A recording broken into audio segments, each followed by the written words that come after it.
চলুন আজকে একটা ছোট্ট মিনি ব্লগের দিনটা ছোট্ট করে শেয়ার করার চেষ্টা করি। রাধে রাধে, আশা করি সকলেই অনেক ভালো আছেন। তো দুপুরবেলাতে আমি পাখিদেরকে খাবার দিয়ে ঘরের মধ্যে বসে কিছু কাজ করছিলাম। তারপরে মাথায় হঠাৎ ঢুকে গেল, এই চল তো একটু নার্সারি ঘুরে যাই। মানে কীরকম একটা অবস্থা ভাবুন, আমার মতন মানুষদের আর কন্ট্রোল করতে পারলাম না, চললাম নার্সারি। মানে আমার এমন একটা স্বভাব, গাছের প্রতি এত নেশা। আগে যখন ছিল তখনও জায়গা কম ছিল, তখন কান্নাকাটি করতাম। এখন ছাদে হয়েছে, নিচে আমার একদম জায়গা নেই। আমার হাতে একদম টাকা পয়সা থাকে না, মানে টাকা পয়সা একটু জমবে কি, তারপরে আমার মনে হবে চল তো একটু নার্সারি ঘুরে আসি।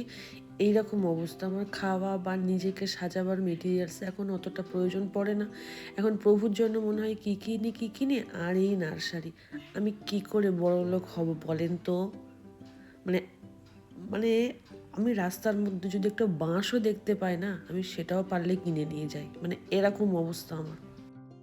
একটা একটা করে আনতে আনতে মানে ঘর ভরে গেছে। এখনও অনেক ইচ্ছা আছে, দেখি, তবে পরিশ্রম লাগে। আমি এই ভিডিওতে বলছি না যে আমি কত টাকার গাছ আর সার কিনে নিয়ে এসেছি, কারণ এই ভিডিওটা আমার বড় দেখবে, সেজন্য আমি বলতে পারবো না। আর এইটা প্রথম আমার গার্ডেনে ইনক্লুড হলো, নামটা আমি জানি না। এটা তারপরের দিন সকাল, যখন আমি টব নিতে বেরিয়েছিলাম, ব্যাগের মধ্যে সার নিয়েছি, দাম বলবো না, তারপর টব নিয়ে বাড়ি এসেছি। তবে এটা নিয়ে সত্যি বলতে আমার কোনো দিনই আফসোস ছিল না। ওই এর কথা ওকে, তার কথা এখানে, এইসব কড়াকড়ির থেকে আমার মনে হয় যদি লাগাতেই হয় কিছু, তাহলে ভাই গাছ লাগান। তো এইটুকু অ্যারেঞ্জ করে রেখেছি, কাল সকালে এটাকে আমি বসাবো। চলুন।